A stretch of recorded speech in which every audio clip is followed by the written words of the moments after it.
ओम नमो भगवते वासुदेवाय। नारायणं नमस्कृत्यं नरं चैव नरोत्तमं देवीं सरस्वतीं व्यासं ततो जयामुदीरये। नष्टप्रायेषु भद्रेषु नित्यं भागवत सेवया भगवती उत्तम श्लोके भक्तिर्भवती नैष्ठिके। कृष्णाय वासुदेवाय देवकीनन्दनाय च नन्दगोपकुमाराय गोविन्दाय नमो नमः। ॐ अज्ञानतिमिरान्धस्य ज्ञानाञ्जनशलाकया चक्षुर्मिलितं येन तस्मै श्रीगुरुवे नमः। श्रीचैतन्यमनोभीष्टं स्थापितं येन भूतले स्वयं रूपकदा मह्यं ददाति स्वपदान्तिकं। वन्देऽहं श्रीगुरौ श्रीयुतापदकमलं श्रीगुरून् वैष्णवांश्च श्रीरूपं साग्रजातं सहगना रघुनाथान्वितं तं सजीवं साद्वैतं सावधूतं परिजनसहितं कृष्णचैतन्यदेवं श्रीराधा कृष्णपादान् सहगना ललिता श्रीविशाखान्वितांश्च। हे कृष्ण करुणा सिंधु दीनबंधु जगत्पते गोपेश गोपिका कांत राधा कांत नमोस्तुते। तप्त कांचन गौरांगी राधे वृंदावनेश्वरी वृषभानुसुते देवी प्रणमामि हरिप्रिये। वाञ्छाकल्पतरुभ्यश्च कृपा सिन्धु भवेम च पतितानां पावनेभ्यो वैष्णवेभ्यो नमो नमः। जय श्री कृष्ण चैतन्य प्रभु नित्यानंद श्री अद्वैत गदाधर श्रीवासादि गौर भक्तवृंद। हरे कृष्ण कृष्ण कृष्ण हरे हरे, हरे राम राम राम हरे हरे। गुरुवे गौरचंद्राय राधिकाय तदालय कृष्णाय कृष्ण भक्ताय तद्भक्ताय नमो नमः। हरे कृष्णा। आप सभी वैष्णव का, सभी भागवतों का इस भागवत संघ में बहुत बहुत स्वागत है, अभिनंदन है। हम लोग आज एकादशी के शुभ अवसर पर, शुभ दिन पर हम लोग भागवत श्रवण कर रहे हैं। प्रत्येक दिन हम लोग भागवत श्रवण करते हैं, लेकिन प्रत्येक दिन श्रवण करने के मध्य में कोई विशेष तिथि आ जाती है, जैसे एकादशी आ गई, जन्माष्टमी आ गई या अन्य किसी प्रकार की तिथियां आती हैं, तो भागवत श्रवण करने का जो फल है वो कई गुना अधिक हो जाता है। अगर एकादशी तिथि के दिन पे भागवत पढ़ रहा हो, सुन रहा हो, तो अति पुण्यवान व्यक्ति समझा जाता है।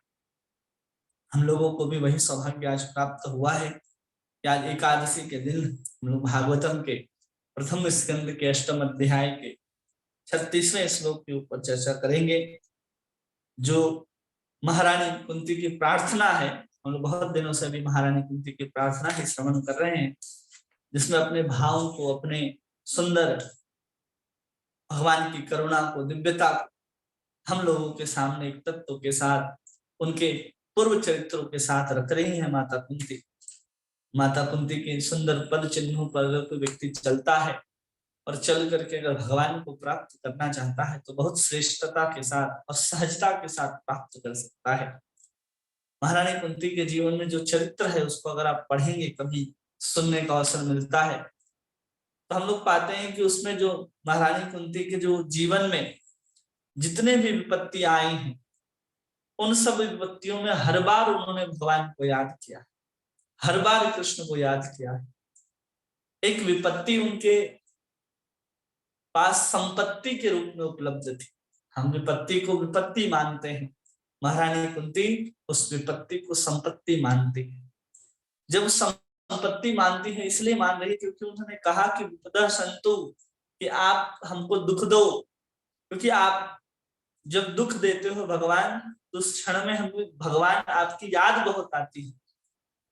हमारे जीवन में भी जब ऐसे दुख की घड़ी आते हैं, हम भी भगवान को बहुत याद करते हैं। सबके जीवन का एक निजी अनुभव है कि दुख की घड़ी में हम भगवान को बहुत याद करते हैं। लेकिन कई बार क्या होता है, हम दुख को कोसते हैं, लेकिन महारानी कुंती ने उन दोषों को कोसा नहीं है। हम जब भगवान को याद करते हैं तो इस भाव से याद करते हैं कि हे भगवान, हमारे जीवन में इतने दुख आ क्यों रहे हैं, इसको दूर कर दीजिए। लेकिन वहां महारानी कुंती उस दुख को दूर करने के लिए भी प्रार्थना नहीं करती और उन दुखों को कोसती भी नहीं है कि ये दुख तो हमारे जीवन में एक विपत्ति के रूप में आए हैं, बल्कि उसको संपत्ति के रूप में स्वीकार करती है महारानी कुंती। और संपत्ति के रूप में स्वीकार करती है क्योंकि उस विपत्ति की घड़ी में भगवान का स्मरण अति श्रेष्ठता के साथ महारानी कुंती को होता है। लेकिन हमारा जो विपत्ति में भगवान को याद करने का उद्देश्य है कि हमारे जीवन से विपत्ति चले जाए, और वहां पर विपत्ति में भगवान को याद करने का अर्थ है कि भगवान आए। विपत्ति वैसे ही बना रहे, बल्कि विपत्ति 1 गुना 2 गुना 10 गुना बढ़ता जाए, लेकिन भगवान की स्मृति हमारे स्मृति पटल से कभी भी ओझल न हो। इस भावना के साथ, इस चेतना के साथ महारानी कुंती भगवान को प्रार्थना करती है, ऐसे अपने जीवन को यापन कर रही है। बहुत दिन नहीं रह गए हैं अब महारानी कुंती के, क्योंकि अब आगे पढ़ेंगे चरित्र कि जैसे ही कुछ महीने रहने के बाद जब भीष्म पितामह का देह त्याग हो जाएगा, उसके बाद भगवान द्वारिका के लिए प्रस्थान करेंगे और फिर पांडव सोचेंगे कि चलो कुछ यज्ञ का आयोजन फिर से करते हैं और भगवान को देख करके आते हैं।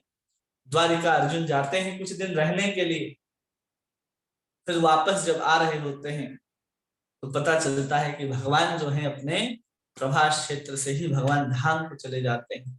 और उस खबर को, उस समाचार को जैसे ही महारानी कुंती सुनती है, उसका प्राण जो है अपने देह में स्थिर नहीं हो पाता है, प्राण को त्याग देती है। ऐसा प्रेम, हम लोग कहते हैं ना, कोई प्रेम करता है तो हम उसके बिना नहीं रह सकते, हम उसके बिना नहीं रह सकते। तो लोग कहते हैं ना, कौन किसके बिना यहाँ पर मरता है। अरे जो सच्चे प्रेम करते हैं ना भगवान से, वही अपने आप को अलग होने के बाद इस शरीर में अपने प्राण को धारण नहीं कर पाते। संसार में ऐसा नहीं होता, लेकिन जब अध्यात्म में हम चलते हैं, हमारा संबंध कृष्ण के साथ होता है, हम जब प्रेम कृष्ण से करते हैं, तब जाकर के ऐसी स्थिति आती है कि कोई हमसे अलग हो जाए तो हम अपने प्राणों को छोड़ देते। क्षण भर की भी देरी नहीं हुई, तुरंत सुना है महारानी कुंती ने, और उनका प्राण जो है वो छूट जाता है। इसलिए अपने जीवन को ऐसे बना करके रखना है कृष्ण के साथ। संसार के व्यक्ति आएंगे, संसार के व्यक्ति जाएंगे, सबको अनुभव होता है कि कोई परिवार के सदस्य हैं, आज हैं कल नहीं है, ऐसे जीवन चलता रहता है।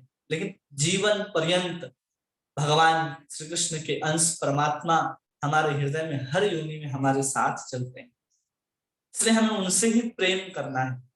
उनके अलावा संसार में कोई प्रेम करने के लिए, प्रेम देने के लिए, प्रेम बांटने के लिए, प्रेम अनुभव करने के लिए, प्रेम अनुभव कराने के लिए कुछ भी हो, समर्थ नहीं है। इसलिए महारानी कुंती सब कुछ छोड़ करके दौड़ी है भगवान कृष्ण को पकड़ने के लिए कि चलो अभी मत जाओ, रुक जाओ अभी कुछ समय के लिए। और इतना सुंदर प्रार्थनाओं को महाराज भगवान के सामने प्रस्तुत कर रही हैं।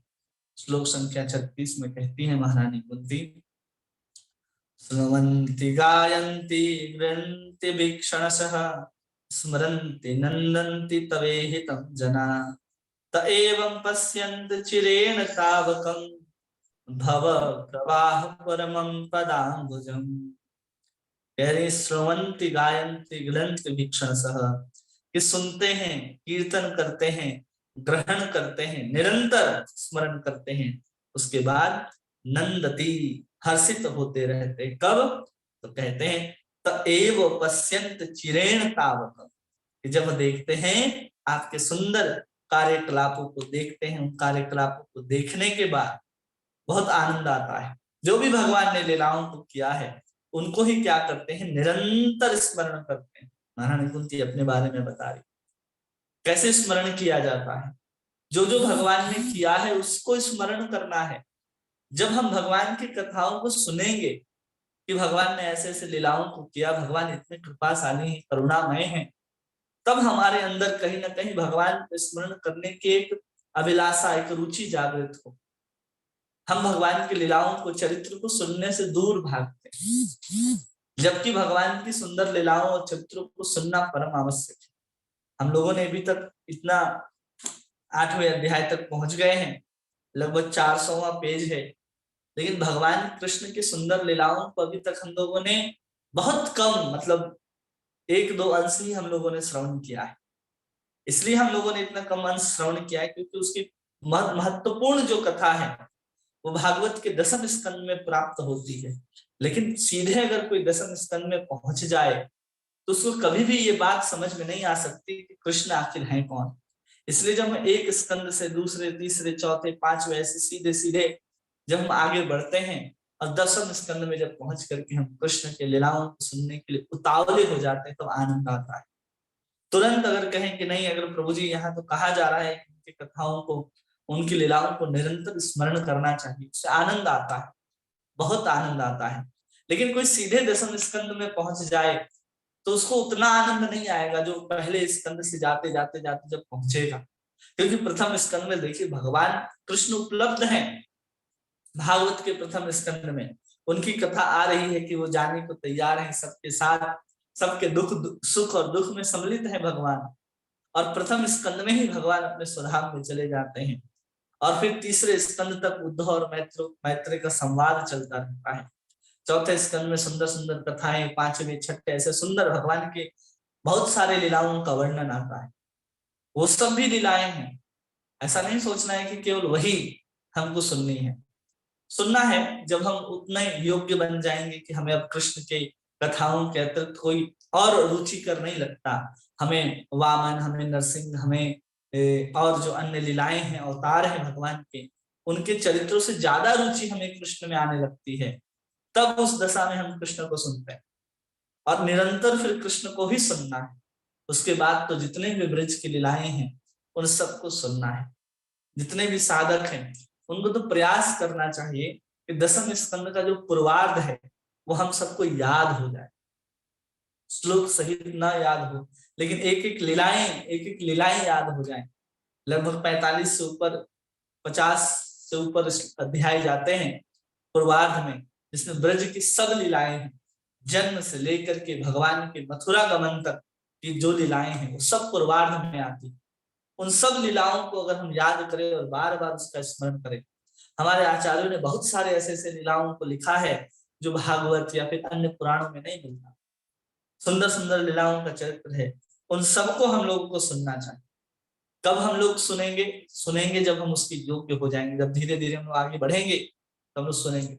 सीधे 10वें स्कंद में सुनेंगे, आनंद तो आ जाएगा, लेकिन जो उसको पकड़ना चाहिए, जो उसका आपके अंदर आधार बनना चाहिए, वो आधार जब हम स्तुतियों को और प्रथम स्कंद में जितने, द्वितीय स्कंद में जितने कथाएं, लीलाएं, चरित्र हैं उनको सुनते सुनते जब पहुंचेंगे तब 10वें स्कंद की जो निरोध कथा कहते हैं, 10 विषय है भागवत में। जब दूसरा स्कंद हम लोग पढ़ेंगे, दूसरे स्कंद के 10वें अध्याय में विस्तार से पूरे के पूरे भागवत के 10 विषयों का वर्णन किया गया है। उन 10 विषयों को भी हम लोग समझते चलेंगे। लेकिन सीधे हम 10वें स्कंद तक पहुंच जाएंगे तो बहुत सारी चीज जो है हमारे स्मृति पटल में तो रहेंगे लेकिन छूट जाएंगे।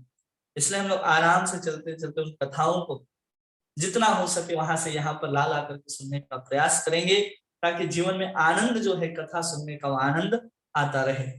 तो यही कह रहे हैं यहाँ पर कि श्रवंती गायंती गृहंती अभिक्षण सह, कि क्या करते हैं, निरंतर भगवान की कथा सुनते रहते हैं, गाते रहते हैं और ग्रहण करते रहते हैं श्रवण कान के माध्यम से।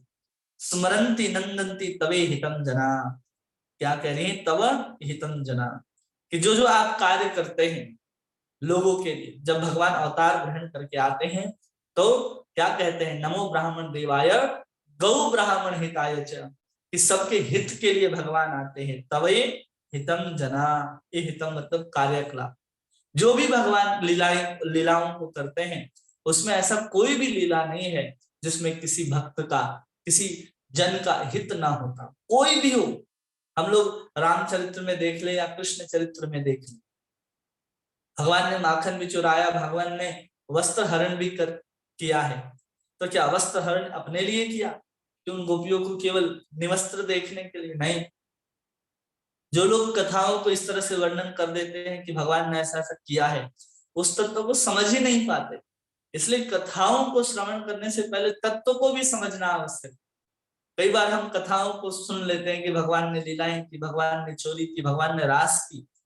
जो भगवान के ऊपर श्रद्धा रखते हैं वो तो आनंद ले लेते हैं, लेकिन जो भगवान के ऊपर श्रद्धा नहीं रखते हैं या बाद में कोई ऐसा मन में संशय आता है तो हम फंस जाते हैं कि नहीं भगवान ने ऐसा किया।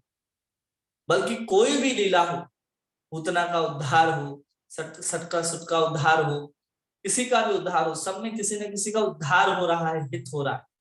गोवर्धन उठाना हो, माखन चोरी हो, वस्त्र हरण की भी लीला में गोपियों का उद्धार है।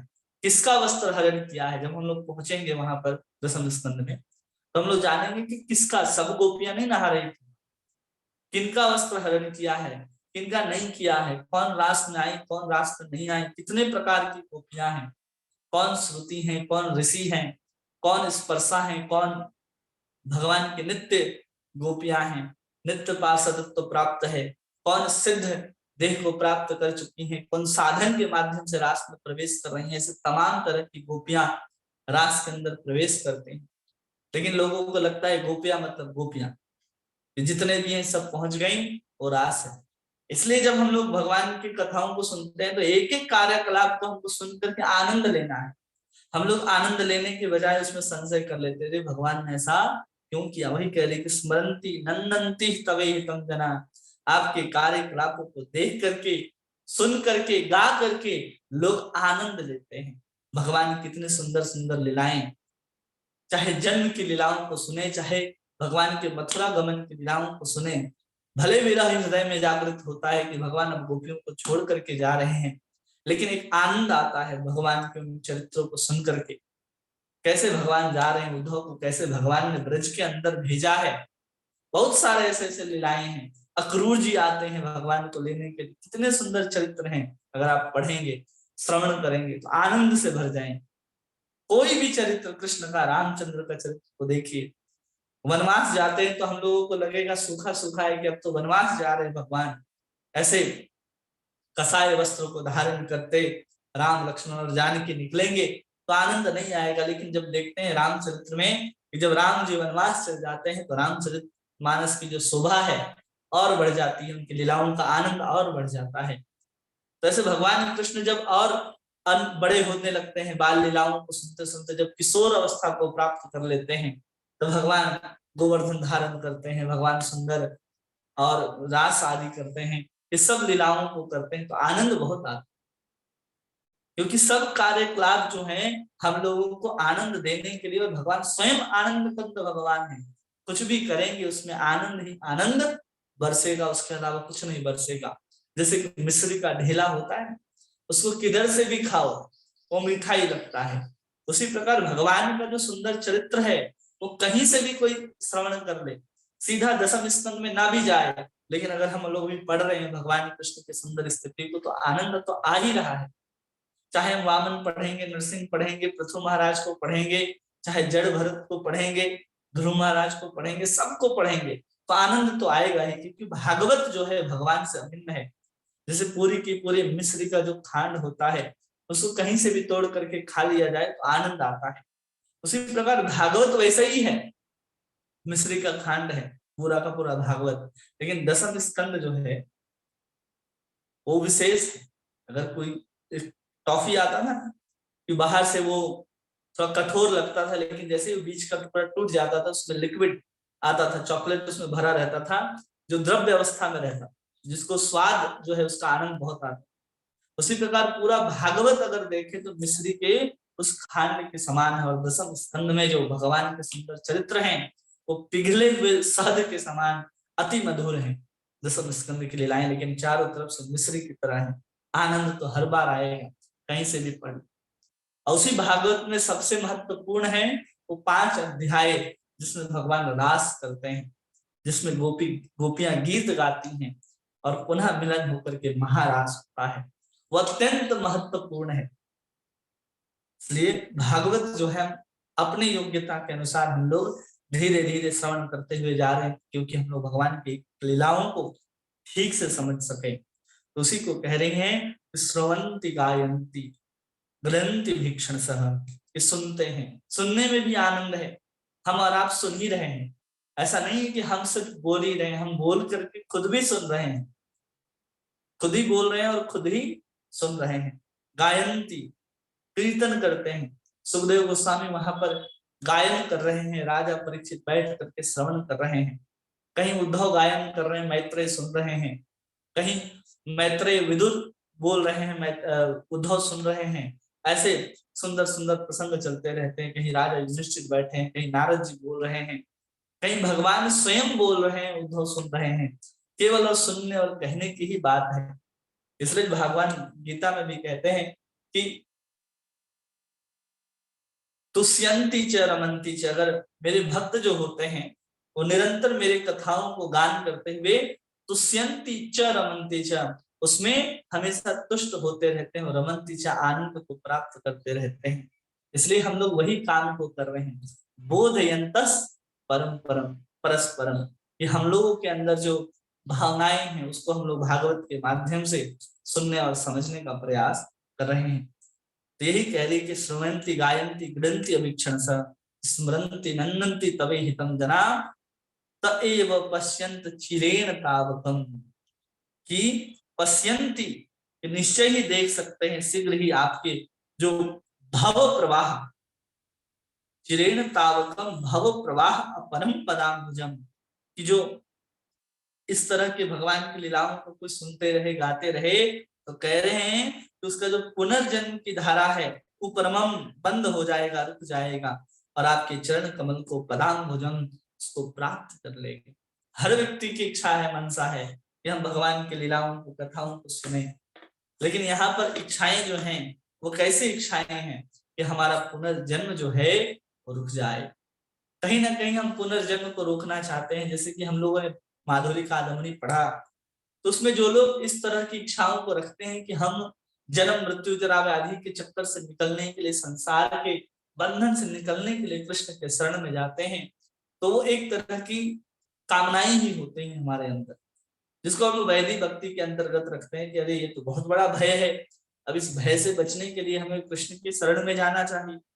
तो इस तरह से अगर कोई आता है कि चलो हमें इस संसार के भव बंधन से मुक्त होना है, तो उसके लिए महारानी कुंती कह रही है कि लोग क्या करते हैं, आपके ही कार्यकलापों को गाते हैं, सुनते हैं, कहते हैं और आनंद को लेते हैं।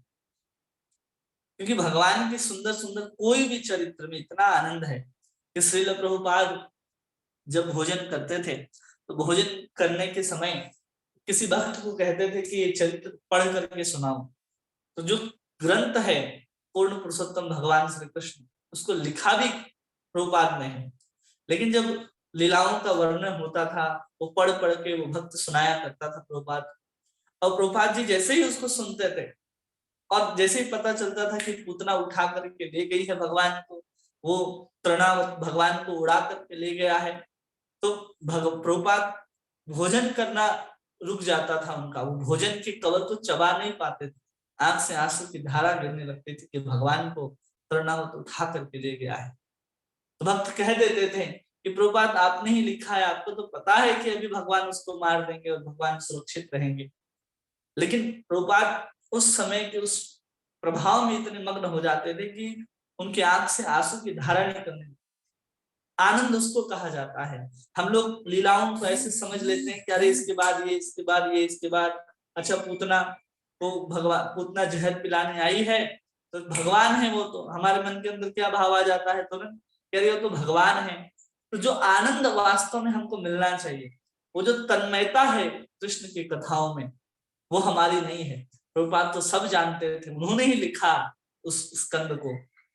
उस स्कंद में लिखने के बाद भी जब वो वर्णन हो रहा है, वो पढ़ के सुनाया जा रहा है, उसके बाद भी प्रभुपाद जी के जो भोजन का निवाला है वो मुंह में ही रह जाता था, आंख से आंसू निकलने लगते थे प्रभुपाद के। भक्त लोग कहते थे कि नहीं प्रभुपाद जी वो तो ऐसा होगा, ऐसा होगा, लेकिन ऐसा नहीं होता।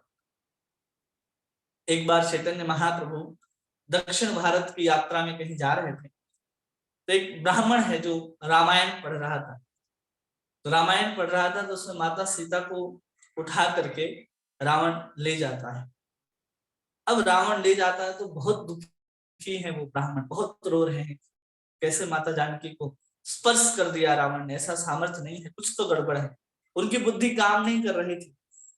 चैतन्य महाप्रभु ने बहुत समझाने का प्रयास किया, वो नहीं समझे।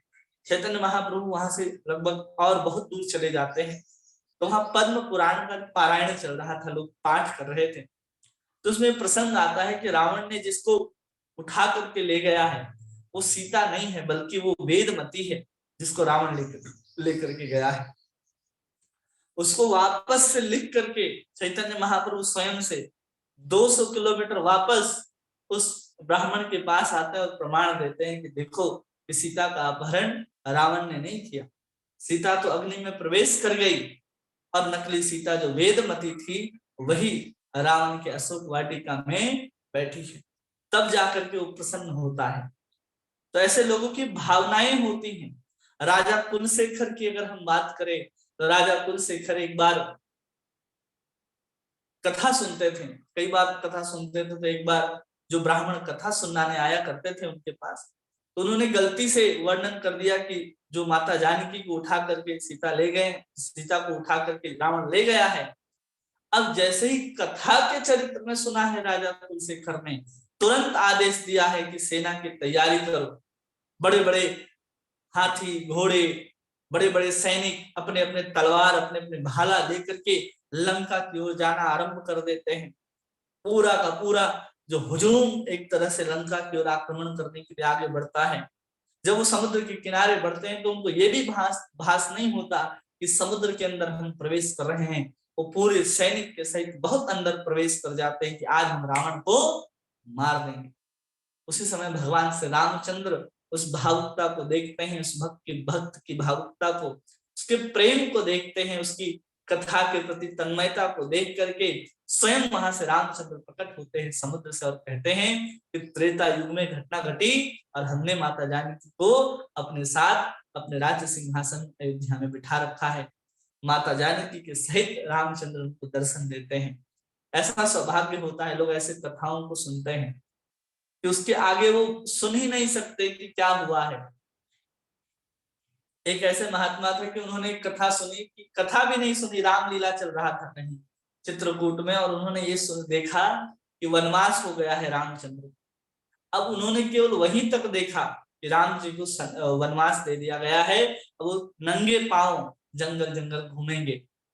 तो उसको देख करके एक साधारण व्यक्ति के अंदर ऐसा भाव आया कि वो आजीवन चप्पल न पहनने का, किसी घर में जाकर के भोजन न करने का, जंगल के कंद मूल को खा करके अपने जीवन को यापन करने का निश्चय कर लेते हैं। ऐसे बहुत बहुत महात्मा लोग हैं इस संसार में, जो एक एक कथाओं को, एक एक कृष्ण के उन चरित्रों को सुन करके उनके अंदर दिव्य उन्माद आ जाता है। वो सब कुछ छोड़ करके चले जाते हैं। और हम लोग जब कथाओं को सुनते हैं तो हम तो कहते हैं कि अरे हमने 1000 बार सुन ली, हमने तो 100 बार कथाओं को सुन लिया, हमने 100 बार कथाओं को गा लिया।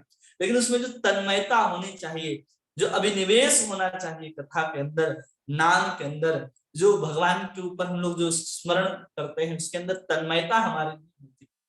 कई बार हम कथा सुनाते हैं कि वो ब्राह्मण जो मानसिक सेवा कर रहा था कि हम खीर बना करके भगवान को भोग लगाएंगे, और वो सोचता है केवल मन के अंदर की खीर बहुत गर्म होगी, वो उंगली डाल करके देखता है उंगली जल जाती। उसके मन के अंदर उसने ऐसी सिर्फ कल्पना की और उसमें भी उसका तन्मयता इतना, उसके हाथ सही में जल जाते। और हम लोग सही में सुन रहे हैं कथाओं को, आराम से आनंद के साथ अपने अपने घर में बैठ करके इन चरित्रों का श्रवण कर रहे हैं, लेकिन फिर भी जो तन्मयता होनी चाहिए, जो उसमें अभिनिवेश होना चाहिए, वो कम हो पाता है। हम जब अभिनिवेश करने लग जाएंगे, उस कथा के साथ अपने आप को जोड़ने लग जाएंगे। कैसे जोड़ते हैं कथाओं को, इतने सारे उदाहरण दिए आप। एक भौतिक उदाहरण कि हम जब किसी फिल्म को देखते हैं, किसी सीरियल को देखते हैं, तो हम उसके पात्र के साथ अपने आप को जोड़ लेते हैं। उस पात्र को दुख होता है तो हम भी रोते हैं, उस पात्र को कुछ होता है तो हम भी प्रसन्न होते हैं ना।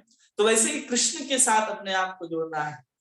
कृष्ण के साथ कैसे जोड़ना है? अपने आप को कृष्ण नहीं बनाना है, जो लोग फिल्म देखने जाते हैं वो हीरो ही समझते हैं अपने आप, हीरो को कुछ हुआ तो हीरो, जबकि वास्तव में जो कृष्ण के भक्त हैं उनके साथ अपने हृदय को जब जोड़ लेंगे, हम माता कुंती को सुन रहे हैं तो अपने हृदय को माता कुंती के साथ जोड़ लें, जब भीष्म पितामह को सुने तो उनके साथ जोड़ लें, जब प्रहलाद को सुने तो उनके साथ जोड़ लें, जब ध्रुव को सुने तो उसके साथ जोड़ लें, जब गोपियों को सुने तो उसके साथ जोड़ लें, जब उद्धव को सुने तो उसके साथ जोड़ लें, तब जाकर के जो कृष्ण की जो महिमा है उसको हम ठीक से समझ पाएंगे।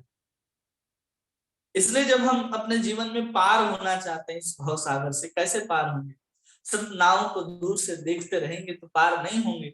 वो नाव कथा के रूप में आपके सामने से कितने बार आई, कितने बार गई, आपको नाव का एक एक चीज पता है। इस नाव में इतने चप्पू, इतने रूम, इतने कमरे, इतने लोग, ये कप्तान, सब पता है। लेकिन जब तक आप नाव के ऊपर चढ़ेंगे नहीं, आप इस भव सागर से पार नहीं होंगे।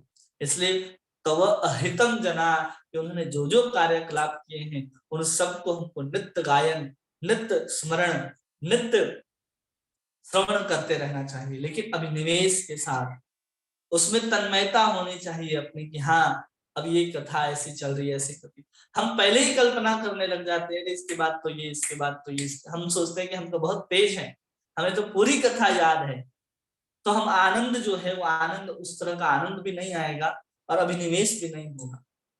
ऐसा सुनना है कि हम पहली बार कथा को सुन रहे हैं। अब राजा परीक्षित जब बैठे कथा को सुनने के लिए, अब राजा परीक्षित को कृष्ण की लीलाएं मालूम नहीं, इतने बड़े भक्त हैं, उनको तो राजा परीक्षित इसलिए नाम पड़ा क्योंकि बार बार ढूंढते रहते थे कि कौन है जो मेरे गर्भ के अंदर मेरी रक्षा किया था।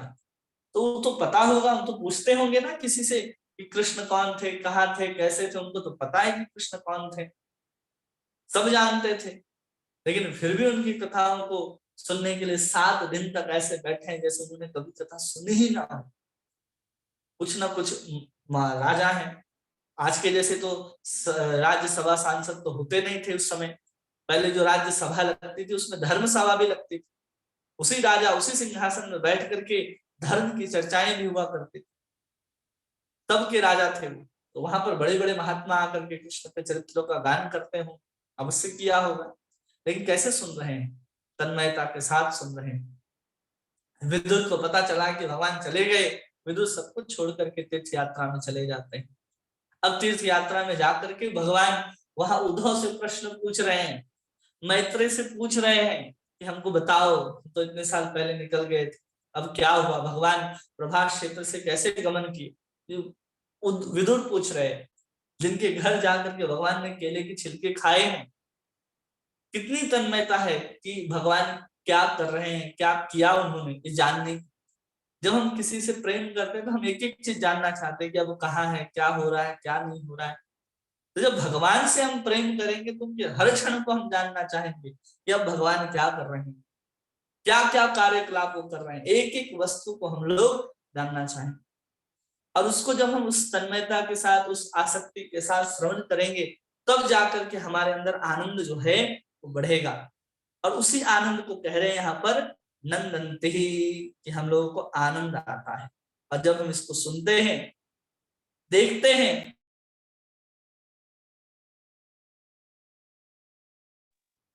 जब हम लोग इस चीज को सुनते हैं, गाते हैं, तो कह रहे हैं कि अचिरेण तावकम, वो शीघ्र ही भव प्रवाह, उसका जो पुनर्जन्म है वो बंद हो जाता है, बहुत देर नहीं लगता। स्पष्ट कह रहे पश्यन्त अचिरेण तावकम, तुरंत, बहुत समय की बात नहीं कह रहे, तुरंत ऐसा होता है। अगर बहुत देर होती तो हम लोग भगवान को प्राप्त करने में बहुत समय लगा देते, हमें लगता है भगवान कब मिलेंगे, कब मिलेंगे। अरे हमारे अंदर उत्कंठा, हमारे अंदर जो तन्मयता है, हमारे अंदर जो लीलाओं को सुन करके जो अभिनिवेश होना चाहिए, उसकी कमी होने के कारण हम लोगों को लग रहा है कि कब हम लोग भगवान को प्राप्त करेंगे। इसलिए भगवान गीता के 7वें अध्याय, 12वें अध्याय के 7वें श्लोक में भी कहते हैं कि तेसाहम समुद्धातम मृत्यु संसार सागरात भवामी न चिरात पार्थ मैया आवेशित चेतसाम। भगवान कहते हैं कि भवामी न चिरात पार्थ, बहुत समय नहीं लगेगा, इसके लिए तो कहते हैं मैया आवेशित चेतसाम, जिसकी चेतना भगवान के साथ जुड़ गई हो, जिसकी चेतना भगवान के साथ एक हो गई हो, उसको भगवान कह रहे हैं कि न चिरात पार्थ, तुरंत उसका उद्धार हो जाएगा। कौन करेगा? तो भगवान कहते हैं तेसा अहम समुद्धारता, कि मैं स्वयं क्या करूंगा, उसका उद्धार करूंगा। इसलिए भगवान की इन बातों को, इन वचनों को सुन करके भगवान स्वयं भी कह रहे हैं, माता कुंती भी स्वयं कह रही है कि अचिरेण तावकम, कि हमें भगवान तुरंत उद्धार कर देंगे। भव प्रवाह, कि भाव का जो प्रवाह चल रहा है, पहले भी कहा उन्होंने, भवे अस्मिन कलिस्यमाना नाम अविद्या काम कर्म भी, कि वहां भी भव का वर्णन है। और फिर से यहाँ भव प्रवाह परमम पदाम्बुजम, कि भव के प्रवाह से हम लोग छूट जाते हैं एक बार। किसके कारण? पश्यंत चिरेण तावकम भव प्रवाह परमम पदाम्बुजम। एक बार हम लोग दर्शन कर लिए भगवान के चरणारविंद का, कि सुंदर भगवान के चरण कमल हैं। सुंदर चरण कमल में अलग अलग 19 प्रकार के चिन्ह हैं, चक्र बने हैं, कलश बने हैं, रथ हैं, झंडे हैं, कुश हैं, अंकुश है। ये सुंदर सुंदर चिन्ह भगवान ने धारण कर रखे हैं। सुंदर उनके ऊपर महावर लगे हैं, एक एक उंगलियों में सुंदर बिछियों को धारण कर रखा है। उसमें अलग अलग प्रकार के मोड़ी, माणिक्य, हीरा, चांदी, सोना, इस तरह से जड़े गए हैं। उसको सुंदर पायल को भगवान ने धारण कर रखा है, जिसमें 2-3 नुपुर झिलमिला रहे हैं। सुंदर अलकावली है। पूरा का पूरा पैर जो है भगवान का नील वर्ण का है। नलीन सुंदरम नाथ ते पदम, और सुंदर बिंब के समान, रक्त के समान तलवे हैं भगवान के। जब हम इसका स्मरण कर लेते हैं तो कहा जा रहा है कि भव प्रवाह पूर्ण, कि हम इस भव सागर के प्रवाह में जो हम बह रहे हैं, न जाने कब से हम बहते आ रहे हैं, और हम एक दिन किनारे पहुंच जाते हैं।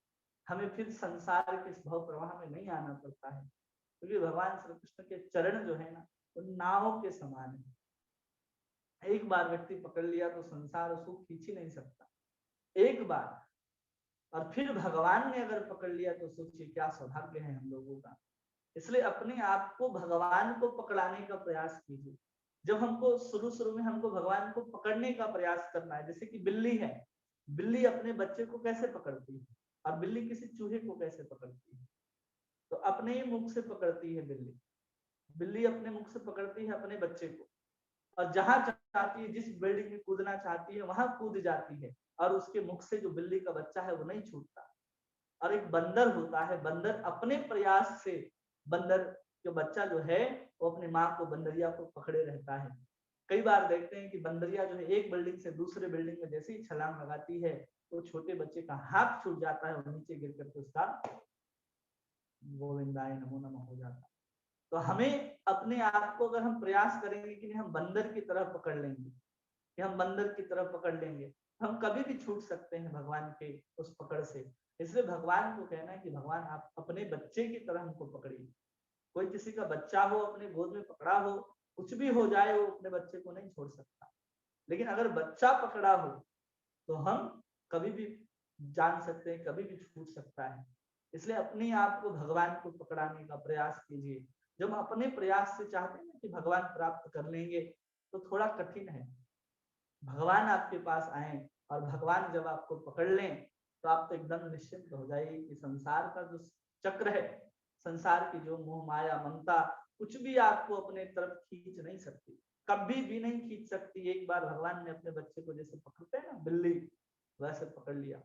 प्रहलाद को पकड़ा है भगवान ने, क्या आनंद हुआ होगा जब प्रहलाद को अपने गोद में धारण किया होगा भगवान ने, अपने जंघे के ऊपर बिठाया है, प्रहलाद को अपने जीभ से चाट रहे हैं। आनंद की कल्पना कीजिए। हम तो आज केवल सुन ही सकते हैं, केवल उसको कल्पना ही कर सकते हैं, लेकिन जो भक्त उस समय वहां पर उपलब्ध थे, क्या आनंद बरस रहा होगा। इसलिए हम लोगों को भगवान के चरण कमलों का ध्यान, उनको बार बार देखने का प्रयास करना चाहिए। जब करते समय देख लिए, मंदिर गए तो भी देखे। चलो हम कल्पना नहीं कर सकते, हमारे मन के अंदर उतनी विचार शुद्धि नहीं है कि हम भगवान के सुंदर सुंदर चरण कमलों का ऐसी कल्पना कर सकते हैं। मंदिर में जाकर के किसी विग्रह में, किसी चित्रपट में देखने का भी प्रयास करना चाहिए। कहीं से भी लीलाओं कथाओं का जब वर्णन मिले तो उसे सुनना चाहिए। जब तक हम कथाओं को नहीं सुनेंगे, आनंद नहीं आएगा। हमारा जो भव प्रवाह है वो समाप्त नहीं होगा। हम सुनेंगे तो ही सब कुछ होगा। कैसे श्रवण करना है, कैसे उस चीज का आनंद लेना है, कैसे भगवान को पकड़ना है, भगवान से खुद को पकड़वाना है, इस चीज को हम लोग यहाँ पर समझते हैं। उसी को कह रही है यहाँ पर महारानी कुंती, श्रवंती गायंती ग्रंथ वीक्षण स्मरंती नंदंती तवे हितम जना तएव पश्यन्त चिरेण तावकम भव प्रवाह परम पदाम भुजम। तो अनुवाद करते हैं और अनुवाद हरे कृष्णा। प्रभु जी आपकी आवाज बहुत कम हो गई ना? कम नहीं हुई, किसी किसी को कम आ रही होगी, बाकी लोगों को आ रही है आवाज? सुनाई नहीं दे रहा मुझे। पहले अभी अच्छी आ रही थी, अभी कम हो गई है। हाँ जी, कम होगी। कम हो गई प्रभु जी, सुनाई नहीं दे रहा मुझे, मतलब कितने देर से कम हो गई? कुछ सेंटेंस हमें क्वेश्चन सुनाई दे रहा प्रभु जी। किसी किसी का नेटवर्क थोड़ा हुआ होगा। तो प्रभुपाद आगे कह रहे हैं कि अनुवाद में, हे कृष्ण, जो आपकी दिव्य लीलाओं का निरंतर श्रवण, कीर्तन तथा स्मरण करते हैं या दूसरों को करते देखकर हर्षित होते हैं। खुद करें भगवान का कीर्तन, खुद सुने, खुद गाएं, या दूसरों को देख करके भी जो हर्षित होते हों, अरे वाह कि अभिक्षण सह तवे हितम जना, की अरे वाह वे तो कृष्ण का नाम ले रहा है, कृष्ण की कथाओं को सुन रहा है, देख करके हर्षित भी होते हैं, तो भी कहा जा रहा है कि वे निश्चय ही आपके चरण कमलों का दर्शन करते हैं। कोई जैसे हम लोग विरोध करते हैं ना कई लोगों का, अरे अभी उम्र कहाँ है भगवान के नाम लेने की, कहाँ अभी कथा सुनने बैठ गए हो, भागवत सुनने बैठ गए हो। तो समझना चाहिए जो ऐसा आपको कह रहा है उसको तो कृष्ण चरण कमल की प्राप्ति नहीं होनी है। लेकिन कोई अगर ऐसा व्यक्ति मिल जाए, ऐसे माँ बाप, ऐसे परिवार के सदस्य मिल जाए कि देखो कृष्ण की कथा को सुनने के लिए बैठा है, कृष्ण की कथा को गाने के लिए बैठा है, कृष्ण की कथा को स्मरण करने के लिए बैठा है, केवल ऐसा देख करके भी कोई हर्षित हो जाता है, कोई उसमें अनुमोदन कर देता है कि अरे वाह बहुत अच्छा है, तो भी समझना चाहिए एक न एक दिन उसको भगवान श्री कृष्ण के चरण कमल अवश्य रूप से प्राप्त होने हैं। जो जन्म मृत्यु के पूरा पुनरागमन को रोकने का एकमात्र साधन है, केवल यही जन्म मृत्यु जरा व्याधि को रोकने का एकमात्र साधन है, इसके अलावा कोई और साधन नहीं है। प्रभुपाद के तात्पर्य में प्रभुपाद लिख रहे हैं कि परम भगवान श्री कृष्ण हमारे इस बद्ध भौतिक दृष्टि से नहीं देखे जा सकते। उनका दर्शन पाने हेतु भगवान के स्वाभाविक प्रेम से युक्त भिन्न प्रकार की जीवन अवस्था का विकास करके अपनी वर्तमान दृष्टि को बदलना हो। कैसे भगवान को दर्शन कर सकते हैं? तो कह रहे हैं उनका दर्शन पाने के लिए स्वाभाविक प्रेम से युक्त होना होगा हमें। जैसे कि हम लोग भगवत संहिता में कहते हैं ना कि प्रेमांजन अछुरित विलोकयन्तु हृदयेषु विलोकयन्ति, कि जो महात्मा गण हैं वो अपने आंखों में प्रेम रूपी अंजन लगा करके अपने हृदय में भगवान का सुंदर स्वरूप का दर्शन कर पाते हैं। उसी प्रकार यहाँ पर कह रहे हैं प्रभुपाद कि स्वाभाविक प्रेम से युक्त हो जाएंगे और अपने जीवन को उस अवस्था तक उठा लेंगे, हमारी दृष्टि बदल जाएगी। जैसे दृष्टि बदलेगी हम एक एक चीज में भगवान का दर्शन कर पाएंगे, हर एक वस्तु में कृष्ण का दर्शन कर पाएंगे। केवल हमें प्रेम से युक्त होना है और कोई चीज की आवश्यकता नहीं है। हमारी आंख रहे न रहे तो भी भगवान का दर्शन होगा। कई बार सूरदास होते हैं ना कई लोग जिनको जो आंखों से नहीं देख पाते, तो उनके अंदर भी भावना होती है कि चलो हम देखेंगे, और अंतःकरण में वो हृदय में भगवान का दर्शन कर पाते हैं। आंख नहीं होते हुए भी वो भगवान को देख सकते हैं, क्योंकि आंख भगवान को देखने के लिए इन आंखों की जरूरत नहीं होती। लेकिन एक आस होना चाहिए कि हम भगवान इन्हीं आंखों के द्वारा हम भगवान का दर्शन कर लेंगे। इसलिए इसी जीवन में इतना प्रयास करना है, इतना नाम लेना है, इतने कथाओं को सुन लेना है, इतने भावों को ग्रहण कर लेना है कि उन भावों को, रस को निचोड़ करके भगवान के चरणों में जब समर्पित करें तो भगवान भी मचल जाए कि चलो इस भक्त के पास हमें जाना है। कोई कब आता है आपके पास? कोई अलग वस्तु आपके पास होती है जब प्रेम से देते हो। एक ही हमारे पास अलग वस्तु है कि हम भगवान से अपने भाव के अनुसार प्रेम कर सकते हैं। वो सबसे अलग होगा, वो कोई नहीं जानता कि आपके अंदर क्या होगा, यहाँ तक कि भगवान भी नहीं जानते जब आपके अंदर भाव प्रकट होंगे आप कैसे कृष्ण की सेवा करेंगे। जब आप प्रकट करने लगेंगे भगवान के लिए तब जाकर के आपको पता चलेगा वास्तव में आनंद क्या है, आनंद कैसे आता है, भगवान की लीलाओं को सुन करके हम कैसे आनंदित होते हैं। तब जाकर के हमें सुंदर दर्शन प्राप्त होने वाले हैं, अन्यथा हमें ऐसे दर्शन नहीं होंगे। आगे कह रहे हैं, जब भगवान श्री कृष्ण पृथ्वी पर स्वयं विद्यमान थे तब सभी लोग उन्हें पूर्ण पुरुषोत्तम भगवान के रूप में नहीं देख सके। रावण, हिरण्यकश्यपु, कंस, जरासंध, शिशुपाल, भौतिकतावादी लोग संपत्ति अर्जित करके अत्यंत योग बन गए थे, लेकिन भगवान की उपस्थिति को समझ पाने में असमर्थ थे। इतने बड़े बड़े राजा थे, लेकिन सब कोई अथाह संपत्ति, ऐसा राज्य ऐश्वर्य सब कुछ प्राप्त था, लेकिन उसके बाद भी भगवान की उपस्थिति को समझ पाने में असमर्थ थे। अतएव भले ही भगवान हमारे नेत्रों के सामने उपस्थित क्यों ना हो, जब हमारे पास अपेक्षित दृष्टि नहीं होती तो उसे देख पाना असंभव है। भगवान अगर हमारे सामने आ भी जाएं तो हमारे हृदय के अंदर प्रेम नहीं होगा तो देख करके क्या करेंगे हम, ना हम भगवान को पहचान पाएंगे, ना हम भगवान का उपयुक्त रूप से सम्मान कर पाएंगे, कुछ नहीं कर पाएंगे हम। इसलिए अपने आप को पहले योग्य बनाना है कि हम भगवान के सुंदर चरण को दर्शन कर पाए, उनकी सेवा कर पाए, तब हम अपने आप को दर्शन करने के लिए अपने अंदर जो छटपटाहट है उसको बढ़ाना है। हम योग्य नहीं है लेकिन भगवान से मिलना है, भगवान से मिलना है। अरे भगवान से मिलना है ठीक है, लेकिन अपने आप को पहले योग्य बनाना है। और भक्तिमय द्वारा उत्पन्न होती है ये अपेक्षित योग्यता, जो है कैसे उत्पन्न होती है, तो इसका शुभारंभ उचित स्रोत से श्री भगवान के विषय में श्रवण करने से होता है। जब हम उचित स्रोत से भगवान कृष्ण की कथाओं को सुनते हैं तब इसका शुरुआत होता है। भगवत गीता ऐसा लोकप्रिय ग्रंथ है जिसे सामान्य मनुष्य सुनते, गाते तथा बारंबार पढ़ते हैं, लेकिन कभी कभी ऐसा अनुभव होता है कि ऐसी भक्ति संपन्न करने वाला व्यक्ति भगवान का साक्षात दर्शन नहीं कर पाता। इसका कारण यह है कि श्रवण नामक पहली विधि अत्यंत महत्वपूर्ण है। यदि श्रवण उचित स्रोत से किया जाए तो इसका प्रभाव तुरंत पड़ता है। अगर हम सही से सुनेंगे ना, कोई ऐसा शुद्ध भक्त हो जो हमको कथा सुनाए तो आपके हृदय में तुरंत परिवर्तित आएगा, अचिरेण। क्योंकि भगवान बैठे हैं हृदय में, भगवान कह रहे हैं कि अहम तेसाहम अहम समुद्धारता, कि मैं तुम्हारा उद्धार करने वाला हूँ। जब सुनाने वाले के प्रति शुद्ध भाव भगवान के प्रति और विश्वास होना कि भगवान जो हैं वो करते हैं, तो तुरंत प्रभाव पड़ता है। ऐसा नहीं कि आज 7 दिन की कथा हो गई, अब अगले महीने या अगले साल आपके जीवन में परिवर्तन आएगा, नहीं। अभी दीपक जलाते हैं, अभी परिवर्तन आता है। उसी तरह कृष्ण की कथाओं को, नाम को सुन करके तुरंत प्रभाव पड़ता है। उसके लिए बहुत समय रुकने की आवश्यकता नहीं होती। सामान्यतः लोग अनधिकृत व्यक्तियों से श्रवण करते हैं। जो सामान्य व्यक्ति हैं अनधिकृत व्यक्तियों से श्रवण करते हैं। ऐसे अनधिकृत व्यक्ति शैक्षणिक योग्यता से भले ही प्रकांड विद्वान हो, किंतु उनके द्वारा भक्ति के सिद्धांतों का पालन न किए जाने के कारण उनसे श्रवण करना केवल समय का अपव्यय ही होता। कोई बहुत अच्छा कथा करता हो, बहुत सुंदर सुनाता हो, लेकिन भक्ति के नियमों का पालन अपने जीवन में नहीं करता हो, तो आपके लिए केवल समय का व्यर्थ है। लाखों लोगों की भीड़ आएगी, बहुत नाच गाना होगा, सब कुछ होगा, लेकिन परिवर्तन नहीं होगा।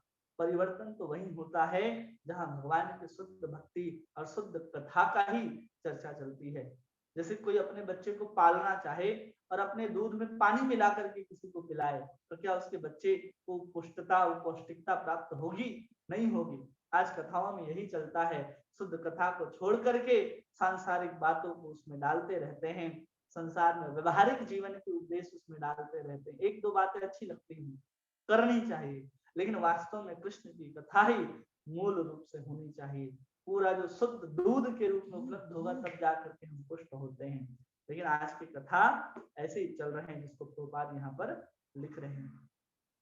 कभी कभी मूल पाठ की व्याख्या कलात्मक ढंग से इस प्रकार की जाती है जिससे वे अपने स्वयं को स्वार्थ सिद्ध कर सके। कभी कभी मूल पाठ भी होता है तो ऐसे वो प्रकट करते हैं जैसे कि हम बहुत बड़े सिद्ध व्यक्ति हैं, उस तरह से अपना स्वार्थ सिद्ध करने के लिए उन मूल भागवत को भी इस तरह से हमारे सामने प्रस्तुत कर दिया जाता है। अतएव सर्वप्रथम सक्षम तथा प्रामाणिक वक्ता चुनना होगा जिससे ही श्रवण करना होगा। जब श्रवण की विधि पूर्ण पक्की हो जाती है तो अन्य विधियां स्वतः ही पूरी हो जाती हैं। जब हम सही स्रोत से सुन रहे होंगे ना, तो श्रवण के कारण आपका जो जप है, कीर्तन है, जो भगवान के प्रति रुचि है, जो स्मरण है, वो बढ़ेगा। अगर आप ऐसा नहीं कर रहे हैं, प्रामाणिक स्रोत से नहीं सुन रहे हैं, तो हमारे जीवन में इससे परिवर्तन नहीं आएंगे। इसलिए हम लोग प्रामाणिक रूप से श्रवण कर रहे हैं। प्रभुपाद स्वयं लिख रहे हैं और प्रभुपाद जी की ही वाणी को हम लोग श्रवण कर रहे हैं। जो लिखा गया है उसको हम दोहराने का प्रयास कर रहे हैं। भगवान के अनेक दिव्य कार्यकलाप हैं, उनमें से हर एक से वांछित फल प्राप्त हो सकता है, लेकिन सत्य यह है कि श्रवण की विधि परिपूर्ण हो। कैसे श्रवण की विधि परिपूर्ण हो? तो पहले तो वक्ता श्रेष्ठ होना चाहिए, जो अपने जीवन में भक्ति के सिद्धांतों का पालन करता हो, और जो श्रोता सुन रहा है उसका कथा के प्रति अभिनिवेश होना चाहिए। जब कथा के प्रति, कथा में अपना अभिनिवेश होगा, तब जाकर के परिवर्तन होगा। भागवतम में भगवान के कार्यकलाप पांडवों के साथ उनके व्यवहार से आरंभ होता है। असुरों तथा अन्य व्यक्तियों के साथ बर्ताव के संबंध में भगवान की अनेकानेक लीलाएं हैं। 10वें स्कंद में उनके प्रिय गोपिकाओं के साथ, द्वारिका में पत्नियों के साथ व्यवहार का वर्णन है। भगवान परम अवस्था में हैं, अतएव उनके प्रत्येक व्यवहार, दिव्य स्वभाव में कोई अंतर नहीं है। लेकिन कभी कभी लोग अनधिकृत श्रवण करते समय गोपियों के साथ भगवान के व्यवहार, क्रीड़ाओं में अधिक रुचि लेते हैं। ऐसा मनोवृत्ति श्रोता के कामुक विचारों का सूचक है। कोई सीधा गोपियों का ही वर्णन करने लग जाए और इस तरह से वर्णन करे कि जिसमें भगवान की भगवत्ता कम हो जाए, गोपियों की श्रेष्ठता कम हो जाए, और साधारण जो स्त्री पुरुष जो आपस में काम क्रिया में रत रहते हैं ऐसा वर्णन कर दे, तो समझना चाहिए वो काम से परिपूर्ण है। जिस गोपी की कथाओं को, रास को सुन करके हमारे हृदय के जो काम विकार है नष्ट हो जाते हैं, लेकिन ऐसे वर्णन, ऐसे कथाओं को ऐसे वक्ताओं से सुन करके वो काम विकार हमारे अंदर और बढ़ने लग जाता है। अतएव भगवान की लीलाओं को प्रामाणिक वक्ता कभी भी ऐसी बातों को नहीं सुनाता। कभी भी वो तुरंत गोपियों की उस तरह से वर्णन नहीं किया जाएगा। पहले तो गोपियों की अवस्था को समझना होगा। सीधे रास लीला में उस रास का वर्णन संभव नहीं है। इसलिए एक एक स्कंद से हमको पहुंचना है वहां तक। मनुष्य को भगवान की विषय में बिल्कुल प्रारंभ से ही भागवतम अन्य शास्त्रों से श्रवण करना चाहिए।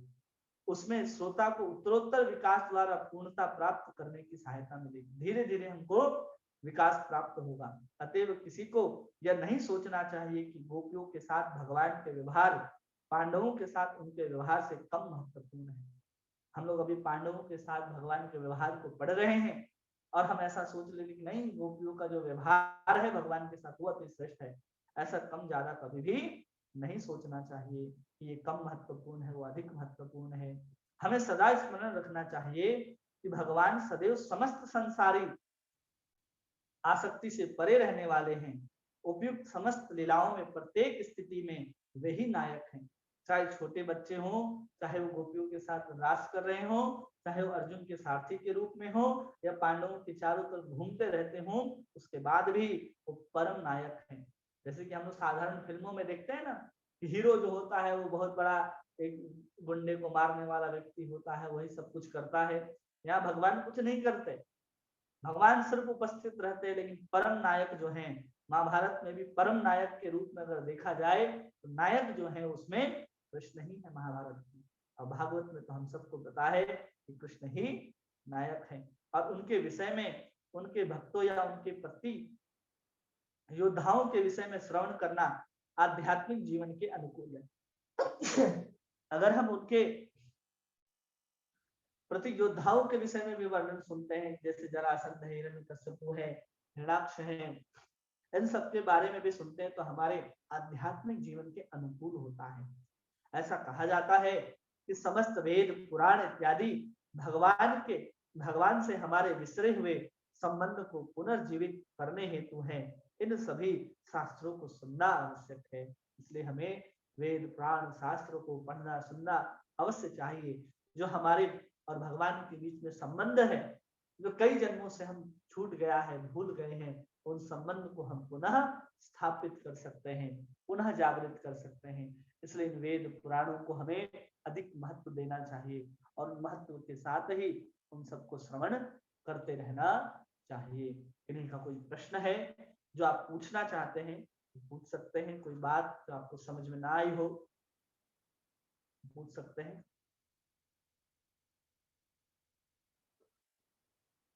हरे कृष्णा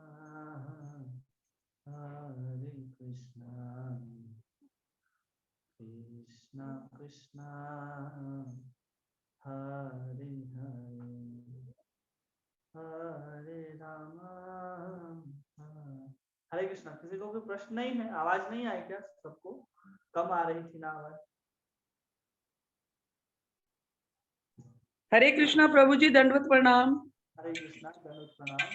प्रभु जी आज आपकी आवाज बहुत कम आ रही थी, पता नहीं मुझे ही आ रही थी, इतनी स्लो वॉइस थी ना। ठीक है, तो आप सुन नहीं पाए? मतलब अच्छे से नहीं सुन पाए ना, बहुत मतलब सुन पाए पर बहुत कम आवाज आ रही थी, बहुत ही स्लो वॉइस थी। अच्छा, और किन्हीं को जिनको पूरा आवाज जो ठीक से आया, कोई बता सकते हैं आपको? हरे कृष्ण प्रभु जी, आवाज बहुत अच्छी तरह से है प्रभु जी, और बहुत ही अच्छी तरह समझ में आया प्रभु जी। मतलब और नेटवर्क का प्रॉब्लम होगा प्रभु जी। हाँ, आवाज सुने। जब ऐसा हो ना तो एक बार रिकनेक्ट कर लेंगे। जैसे कई बार होता है ना कि आवाज नहीं आता है, रिकनेक्ट कर लेंगे तो आपके पास आवाज जो है तक पहुंचने लगेगी। उसके बाद जब नहीं आए तो बताइए। नहीं, जैसे अभी प्रभु जी आप बोल रहे हो ना, आपकी आवाज बिल्कुल स्लो आ रही है, दूसरे प्रभु जी की अच्छी आ रही है। अच्छा, ऐसा है, उपाय किया जाएगा। और किन्हीं का कुछ हाँ जी ऐसी है। हरे कृष्णा प्रभु जी, दंडवत प्रणाम।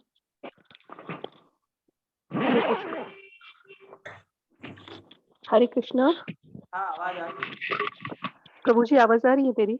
हाँ।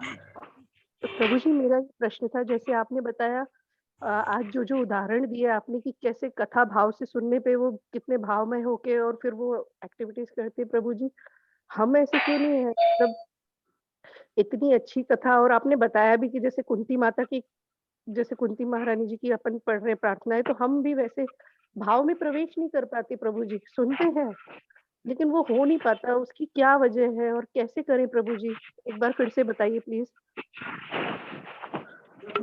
बात करके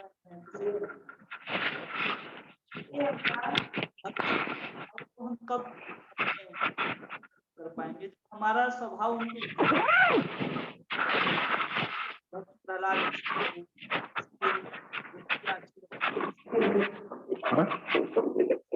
द्रौपदी लेंगे तो फिर आ अपना गया। हम हर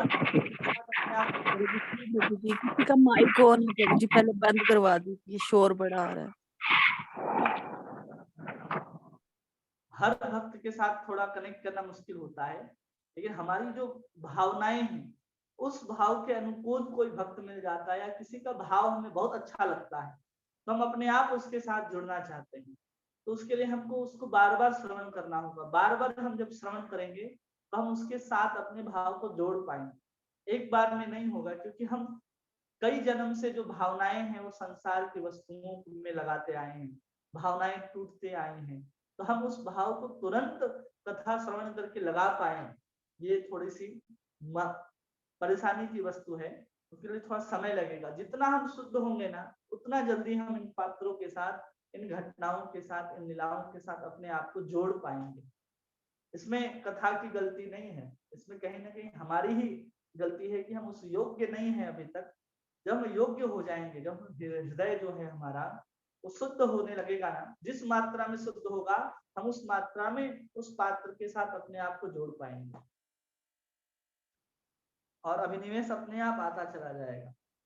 क्योंकि जो हमारा मन है ना वो विचलित इसलिए होता है क्योंकि अभी भी हम कहीं ना कहीं भोगों में व्यस्त हैं। वही भोग जो है हमें अपने ओर खींचता है। जैसे ही सब संसार के भोगों को हम छोड़ देंगे, वस्तु उपलब्ध है या वस्तु को ही दूर करके कैसे भी जब हम संसार के विषयों को भोगना बंद कर देंगे तो देखेंगे मन को अब कहीं जाने की जरूरत नहीं पड़ेगी, वो विचलित नहीं होगा। क्योंकि उसको पता है कि अब उसको मिलने वाला नहीं है, तो स्वाभाविक रूप से कृष्ण के नाम को, कथाओं को, उनके पात्रों के साथ अपने आप को जोड़ना शुरू कर देगा, मन उसके साथ गति करना लगेगा। जब मन उसके साथ गति करने लगे ना पात्र के साथ, तो समझना चाहिए अब मन जो है हमारा इन कथाओं में और इनके साथ जुड़ रहा है। सुनते तो हैं, लेकिन सुनने के बाद भी मन हमारे 10 तरह के कामनाओं के साथ, विकारों के साथ हमें इधर उधर नचाता रहता है। तो एक बार मन उनके साथ गति करना शुरू कर दे, तो जहां पर कुंती है, जहां पर अन्य भक्त हैं, वहां तक हम भी पहुंच करके उनका आनंद ले सकते हैं। हरे कृष्ण प्रभु जी, इसका मतलब ये हुआ कि हमारे अनर्थ हमें आगे नहीं बढ़ने देते, मतलब उतना अनर्थों की वजह से, ये जो हमारे पुराने पाप कर्म है उसकी वजह से ऐसा हो रहा है प्रभु जी। जैसे कि आज आपने एक बार कुंती महारानी की कथा को सुनी, तो इस बार आप कुछ समझ गए, आपके बहुत सारे अनर्थ समाप्त हो गए। जब दूसरी बार हम लोग कभी श्रवण करने का अवसर मिलेगा, फिर से जब हम लोग श्रवण करेंगे, तो आप इसको बहुत अच्छे से अपने साथ जोड़ पाएंगे, क्योंकि श्रवण जी प्रभु जी। हमारे अनर्थ तो खत्म होते ही हैं। नाम जप से, कथाओं के श्रवण से हमारे अनर्थ जाते ही हैं, ऐसा नहीं है कि नहीं जाते। जिस मात्रा में जाते हैं उस मात्रा में आपको जो पाते हैं नहीं होता। जी प्रभु जी, हरे कृष्ण। और किन्हीं का कोई प्रश्न है?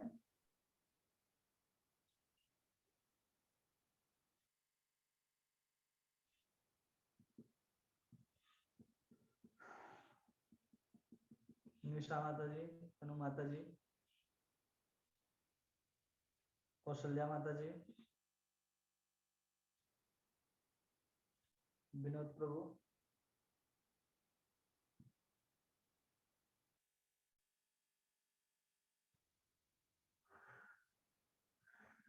किन्हीं का नहीं है प्रश्न? ठीक है।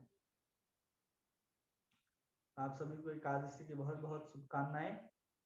अधिक से अधिक नाम जप हो सबका, सब अधिक नाम जप करें, अधिक कथा को श्रवण करें। आज के दिन समय का सदुपयोग करें, रात्रि को जागरण भी कर सकते हैं तो जागरण करके अधिक से अधिक नाम जप करने का प्रयास करें। आप सभी का बहुत बहुत धन्यवाद। हरे कृष्णा कृष्ण कृष्णा हरे हरे, हरे राम राम राम हरे हरे। वाञ्छाकल्पतरुभ्यश्च कृपा सिन्धुभ्येव च पतितानां पावनेभ्यो वैष्णवेभ्यो नमो नमः। अनंत कोटि वैष्णव वृंद की जय, नामाचार्य श्री हरिदास ठाकुर की जय, हरे कृष्ण महामंत्र की जय, सर्वस्वामी वैष्णव वृंद की जय, पंचतत्व भगवान की जय, श्री श्री गौर निताई भगवान की जय, राधा माधव अष्ट सखी वृंद की जय, श्री श्री जगन्नाथ बलदेव सुभद्रा महारानी की जय जय, श्री वृंदावन धाम की जय, राधा रमण की जय, ग्रंथराज जय। ठाकुर महाराज की जय।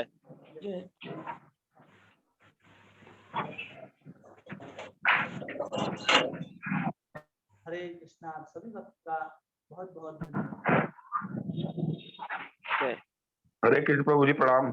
हरे कृष्णा, दंडवत प्रणाम। हरे कृष्ण।